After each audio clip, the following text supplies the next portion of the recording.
on passe le moule en dessous, on relâche la pédale. Et je laisse remplir. On laisse remplir. Quand c'est plein, on rappuie sur la pédale. Encore un peu. Voilà. Hop, on retire du coup. Et je le pose là. Sur la fontaine. Enfin, sur le livreur. Voilà. Là, c'est censé faire remonter. Normalement, on va avoir des petites bulles d'air qui remontent, qui étaient collées sur les parois. Et après, on retourne sur la grille. Là, c'est bon, là. Ouais, c'est bon. Je vide. Oui. Oh, c'est gâché, là. Ah, c'est pas perdu. Et je pose, on va poser sur la grille. Et là, on va vibrer jusqu'à temps qu'il n'y ait pas de poids.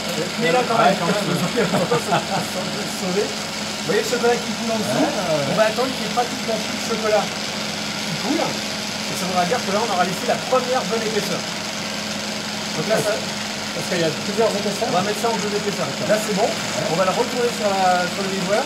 Parce que ici, c'est pour, comme on a chassé tout vers le bas, c'est pour refaire retourner le chocolat vers les têtes du moule. Voilà. Donc on regarde à l'intérieur, à un moment le chocolat se déplace vers le fond. Ouais. On va faire ça 2-3 secondes. Et là, on arrête. Et donc, je remplis à nouveau. Alors là, non.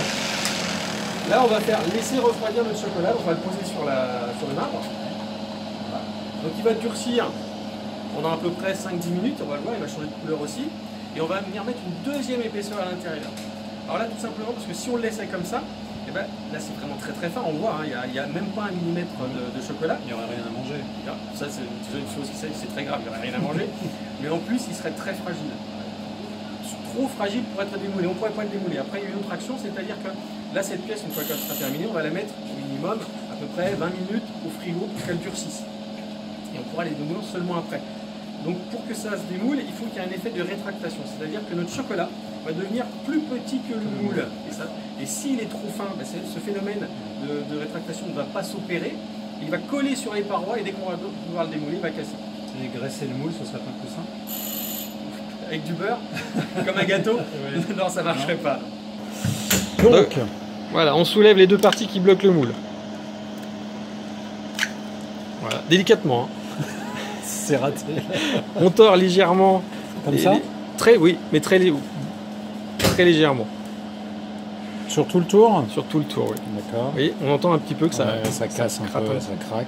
Voilà, et à partir de là, on va essayer de décoller les deux parties. J'ai peur là, hein, quand même. Hein. Donc ici, on enlève... Voilà. On essaie de tirer. C'est le plus délicat. Et je prends votre outil là vous ou pouvez pas? prendre la spatule. Si vous sentez que c'est plus facile avec la spatule. Oh oui. Alors l'autre partie la plus délicate maintenant, c'est de la sortir sans la casser. Alors n'ayez pas peur de mettre bien. Alors voilà pour ça. Mais faut mettre essayer d'avoir le plus de support avec la main à l'intérieur. Là comme ça. Voilà, ouais. pour essayer de la sortir droite.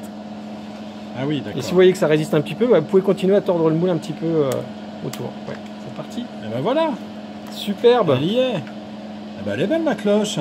Mais même le décor du début là, quand j'avais peint à l'intérieur du moule. Rien à dire. C'est pas mal. Bon ben voilà. La cloche France Bleu. Au travail. Ce sera celle-ci. Merci beaucoup Xavier Thibault. Bah c'est avec plaisir. Et puis on va vous souhaiter de joyeuses Pâques à vous aussi. Merci de nous régaler avec des belles choses comme ça.